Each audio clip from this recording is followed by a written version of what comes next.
নিজেই জানো না মা। আপনাকে আর উপদেশের গুলি আওড়াতে হবে না। এই দলিত উপদেশে ধার ধরে না। শুনুন, আমার স্বামীর রোজগার যখন এই সংসার চলছে, তখন আমার যা ইচ্ছা আমি তাই করবো। আমি কারো কথা মতো চলতে পারবো না। বৌমা, সংসারে তো অনেকদিন ধরে কর্তৃত্ব করলেন, এবার একটু সরে দাঁড়ান, নইলে আপনার কপালে কিন্তু অনেক অনেক দুঃখ। অদৃষ্ট, জানি না পূর্ব জন্মে কার পোড়াডুবি করেছিলাম, তাই তো এই জন্মে তার ফল ভোগ করতে হচ্ছে। ঠাকুর, তুমি আমার বৌমাকে সুমতি দাও ঠাকুর, আমার বৌমাকে তুমি সুমতি দাও। কাঁদো কাঁদো মমতা, আকাশ ফাটিয়ে চিৎকার করে কাঁদো মমতা, অন্তত তোমার এই বুকের ব্যথাটা একটু লাঘব করতে। আমি আবার শুধু শুধু কাঁদতে যাবো কেন? কই, আমার তো কিছু হয়নি। তুমি তুমি আমার কাছে গোপন করছো মমতা, কিন্তু যা সত্য তা তুমি কতদিন গোপন করে রাখতে বলতে পারো মমতা?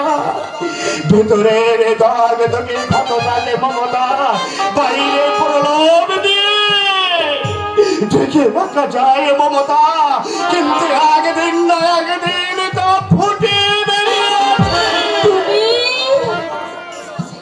আমি বাইরে দাঁড়িয়ে বৌমার সব কথা শুনেছি মমতা। জানো মমতা, ওই দীপেন্দু আর বৌমার মাথায় তুমি আর আমি আগে বোঝা হয়ে গেছি। জানো মমতা, সেই বোঝাটা না নামানো পর্যন্ত ওদের জীবনে ওদের শান্তি নেই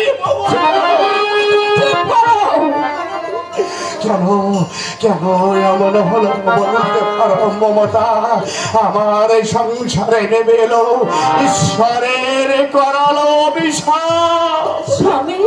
আমি তো আর বৌমাকে বিরাট ভালোবাসা দিয়ে তাকে এই বুকে আমি আপন করে পেতে চেয়েছিলাম। আর তুমি তো মমতা মায়ের ভালোবাসা দিয়ে উজাড় করে তাকে বুকে পেতে চেয়েছিলে। তবে কেন কেমন এমন হলো বলতে পারো মমতা? কেন আমাদের সুখের সংসারে আজ নেমে এলো এই অন্ধকার? সন্তানের কাছে বৃদ্ধ বাবা মায়ের কি এটাই পাওনা? আমার বুকের রক্ত সহস্র ভাই ঝরিয়ে আমি তাকে উন্নতির সুপন করে দিলাম, অথচ সে আজ ভুলে গেল তার অতীত। কেমন করে বর্তমানে ছেলেকে গা বাসিয়ে দিয়ে সে অতীতকে ভুলে গেল মমতা?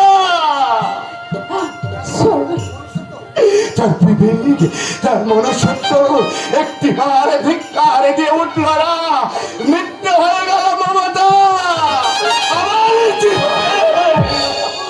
স্বামী কিছু মৃত্যু হয়ে গেল। তুমি এইভাবে ভেঙে পড়ো না। আমি যে আর সোজা হয়ে দাঁড়াতে পারছি না মমতা। বৌমার করছি তারা কারণ পাওয়ার সঙ্গে সঙ্গে জানো মমতা, এই সুভাগ্য সবচেয়ে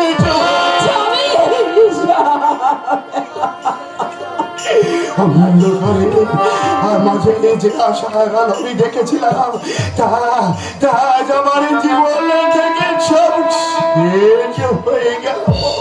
এই অন্ধকার একদিন দূর হবেই।